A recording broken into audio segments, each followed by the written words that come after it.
हिंदुस्तान के लोकतंत्र पर बीजेपी और आरएसएस के लोग आक्रमण कर रहे हैं। देश का पूरा धन चुने हुए लोगों के हाथ कर रहे हैं। जो भी बसवना जी कहते थे उसके विरोध में बीजेपी और आरएसएस के लोग काम कर रहे हैं कि बीजेपी को सिर्फ कर्नाटक में नहीं पूरे देश में 40% कमीशन वाली सरकार कहा जाता है। और प्रधानमंत्री जी से अदानी जी के बारे में सवाल पूछे तो पहले उन्होंने मेरा माइक ऑफ कर दिया और उसके बाद मुझे पार्लियामेंट से डिस्क्वालीफाई कर। तो सेंसस में जो डेटा है उसको पहले आप पब्लिक कीजिए कि देश को पता लगे कि इस देश में ओबीसी वर्ग कितना है, दलित वर्ग कितना है, आदिवासी वर्ग कितना है।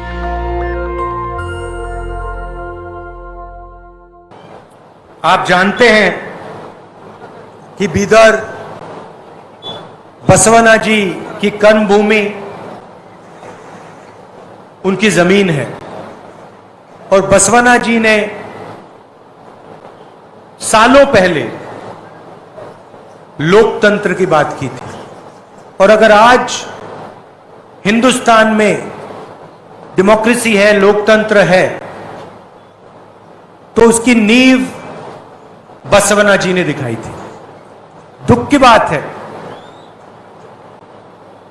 कि आज हिंदुस्तान के लोकतंत्र पर बीजेपी और आरएसएस के लोग आक्रमण कर रहे हैं,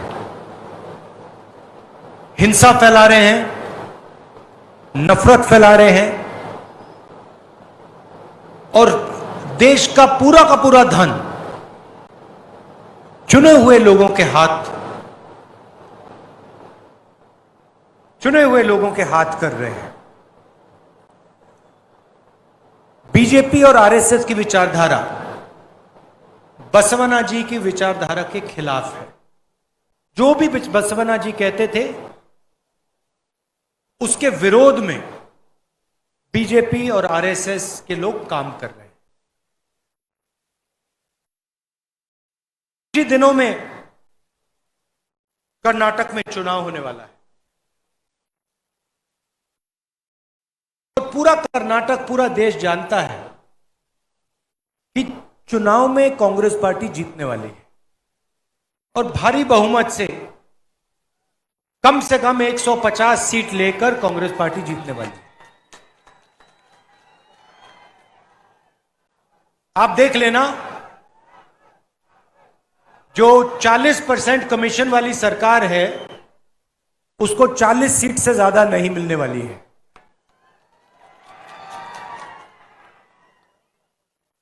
हिमाचल के चुनाव हुए थे, छत्तीसगढ़, मध्य प्रदेश चुनाव हुए और कांग्रेस पार्टी के नेता मेरे पास आए। उन्होंने कहा कि राहुल जी हमें क्या करना चाहिए, और मैंने उनको 2 सुझाव दिए। पहला सुझाव था कि आप जो भी वायदे करो, ज्यादा वायदे मत करो, 2-3 चीजें गारंटी करके स्टेट को दे दो, मतलब झूठे वायदे मत करो। और दूसरा सुझाव मैंने दिया कि जो भी वायदे आप करोगे उनको आप पहले ही दिन, पहली कैबिनेट मीटिंग में पूरे कर दो। और वही मैं कर्नाटक के नेताओं को वही मैसेज देना चाहता हूं। नरेंद्र मोदी जी ने आपसे झूठे वायदे किए। उन्होंने आपसे कहा था कि हर बैंक अकाउंट में 15 लाख रुपए डालेंगे, कहा था, मिल गया 15 लाख रुपया। उन्होंने कहा था 2 करोड़ युवाओं को हर साल रोजगार देंगे, मिल गया 2 करोड़ युवाओं को रोजगार। उन्होंने कहा था काले धन को खत्म कर देंगे, नोटबंदी से काला धन खत्म हो जाएगा। नोटबंदी से काला धन खत्म हो गया। तो बीजेपी ने सिर्फ झूठे वायदे किए हैं। अब कांग्रेस पार्टी आपसे 4 वायदे कर रही है और ये जो वायदे हैं ये पहली कैबिनेट मीटिंग में कानून बना दिए जाएंगे। मतलब इनको पूरा करने में 6 महीने 1 साल नहीं लगेगा। इनको हम पहले दिन पहली कैबिनेट मीटिंग में कर्नाटक के लिए पूरा करके दिखा देंगे। ये चार वायदे कौन से हैं, मैं आपको बताना चाहता हूं। पहला वायदा और शायद सबसे जरूरी वायदा, जिसे हम गृह लक्ष्मी कहते हैं, 2000 रुपए हर महीने हर परिवार की महिला को।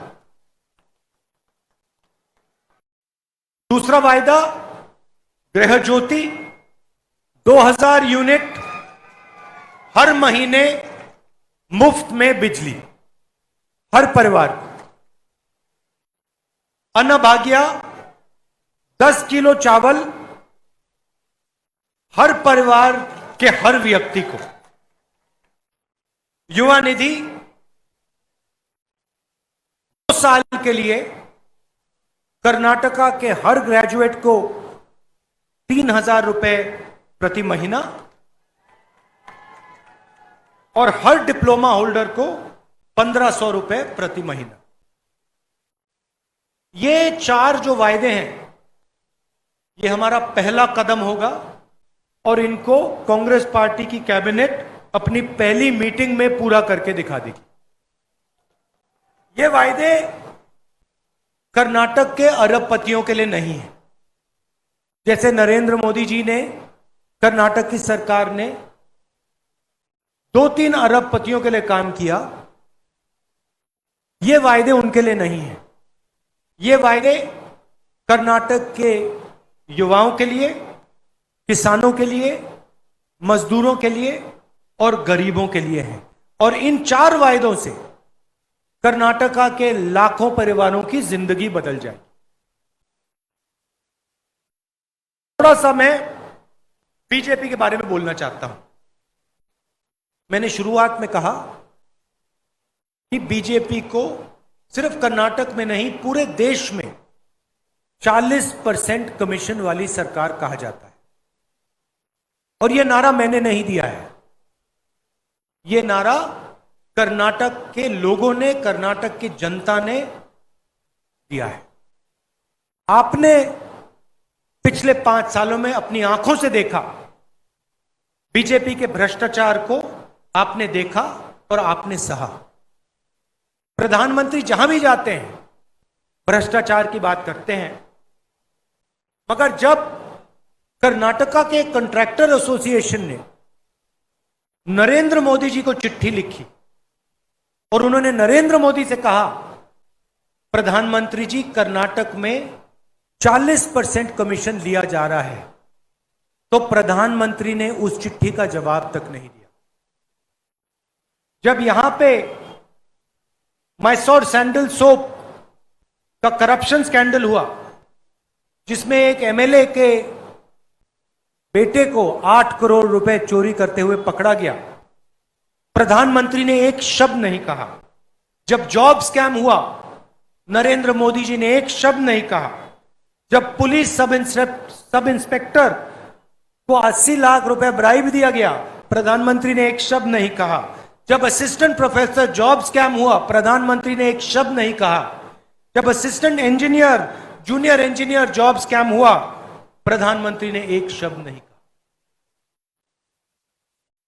जब मैं भ्रष्टाचार की बात उठाता हूं, जब मैंने पार्लियामेंट हाउस में भाषण किया और प्रधानमंत्री जी से अदानी जी के बारे में सवाल पूछे, तो पहले उन्होंने मेरा माइक ऑफ कर दिया और उसके बाद मुझे पार्लियामेंट से डिस्क्वालीफाई कर दिया,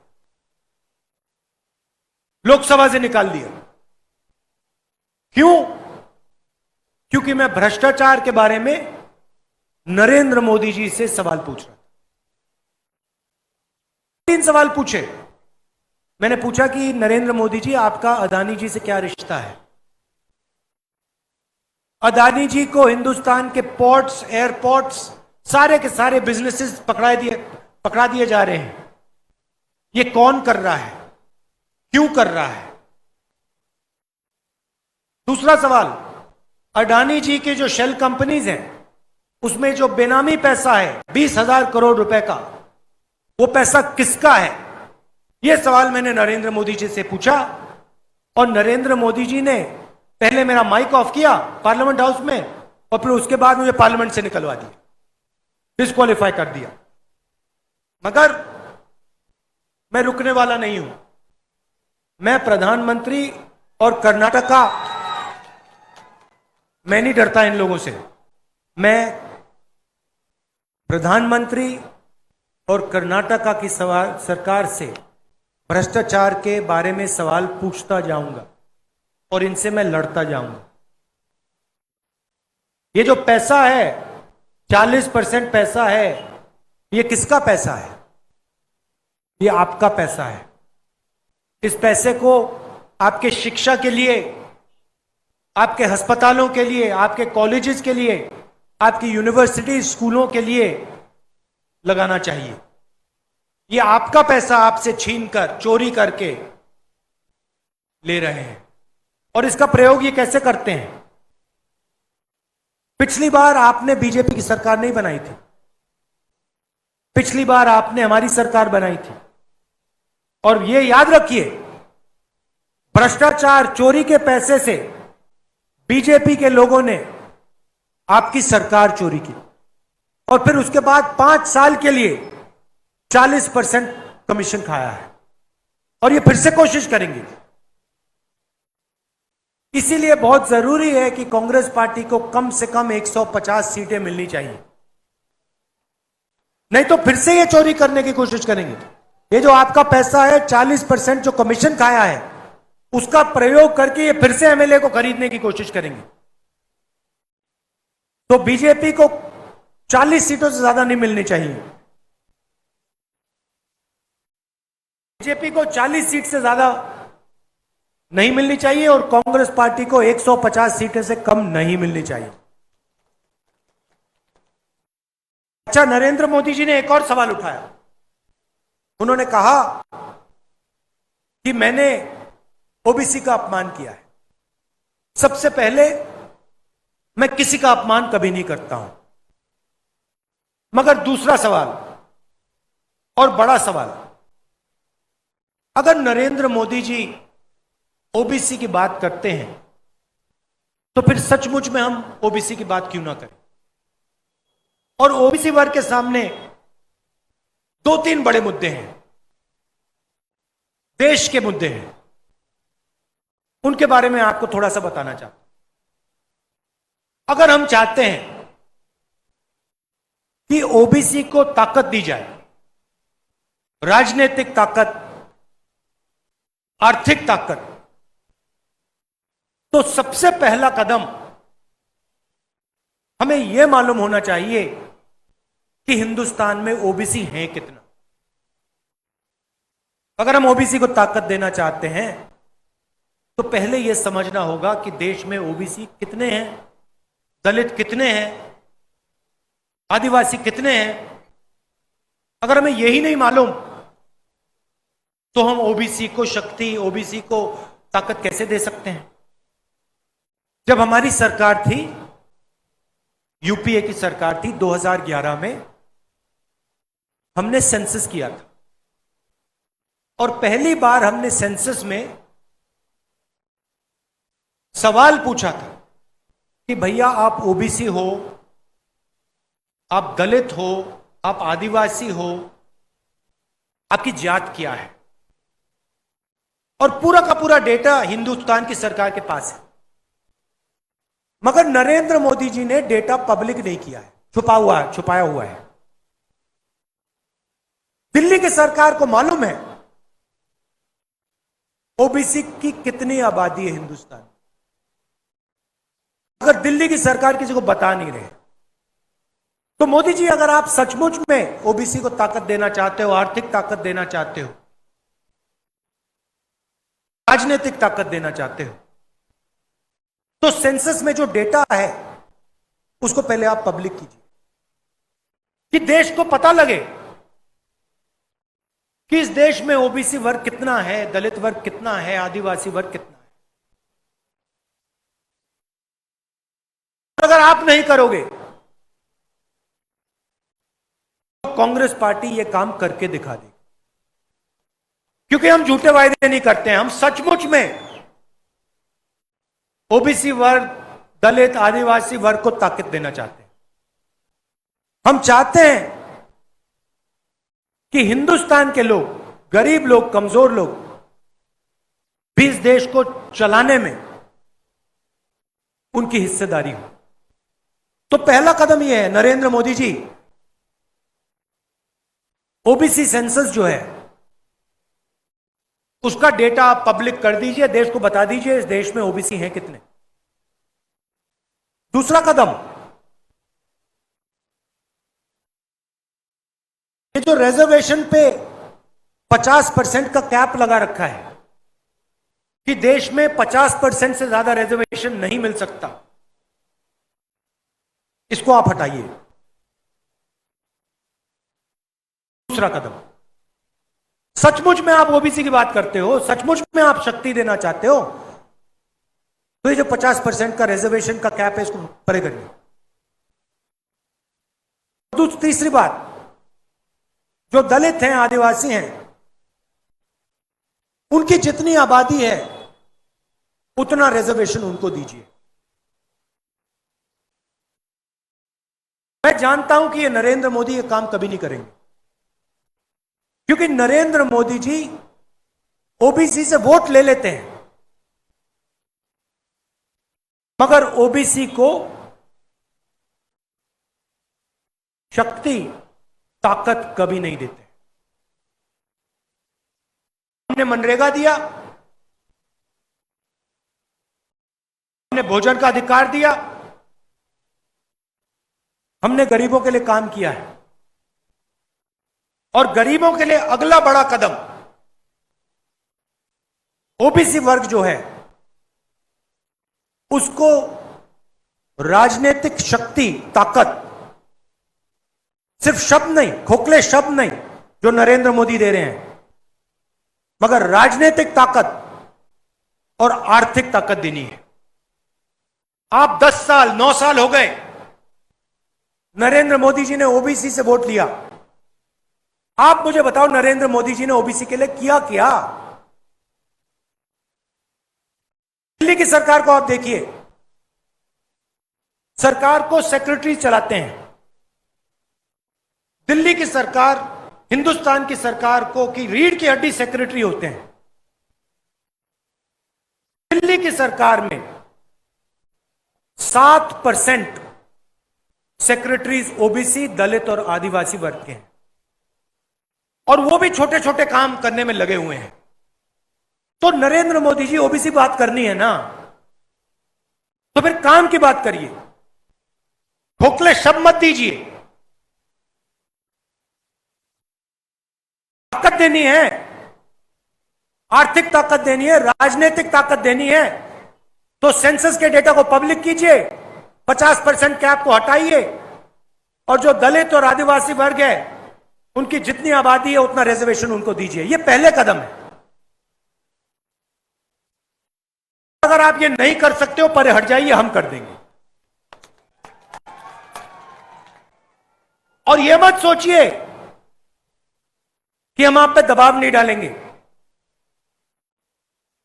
पहले हम विपक्ष में जरूर हैं, मगर पहले पूरा का पूरा दबाव हम आप पे डालेंगे। ओबीसी सेंसस को रिलीज कराएंगे, 50% के कैप को हटवाएंगे, और दलित और आदिवासियों को जितनी उनकी आबादी है उतना रिजर्वेशन दिलवाएंगे। नेशनल दस्तक की आपसे गुजारिश है कि अगर इसको बचाना चाहते हैं तो नेशनल दस्तक को सब्सक्राइब करने के लिए रेड कलर के सब्सक्राइब बटन को दबाएं, फिर बेल आइकन की घंटी दबाएं। नेशनल दस्तक को बचाने के लिए बहुत जरूरी है कि हर खबर को शेयर करें, लाइक करें, कमेंट जरूर करें।